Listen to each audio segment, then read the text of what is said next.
بسم اللہ الرحمن الرحیم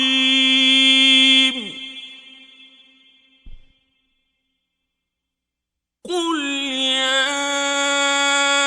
ایھا الکافرون، اے پیغمبر صلی اللہ علیہ وآلہ وسلم، ان منکران اسلام سے کہہ دو کہ اے کافرو، لا اعبد ما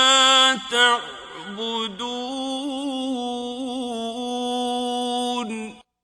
جن بتوں کو تم پوجتے ہو ان کو میں نہیں پوجتا، ولا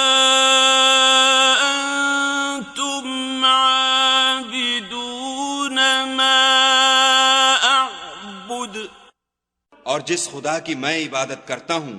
اس کی تم عبادت نہیں کرتے، ولا انا عابد ما عبدتم، اور میں پھر کہتا ہوں کہ جن کی تم پرستش کرتے ہو ان کی میں پرستش کرنے والا نہیں ہوں،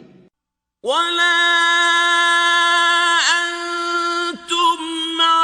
عابدون ما اعبد، اور نہ تم اس کی بندگی کرنے والے معلوم ہوتے ہو جس کی میں بندگی کرتا ہوں، لکم دینکم ولی دین، تم اپنے دین پر، میں اپنے دین پر۔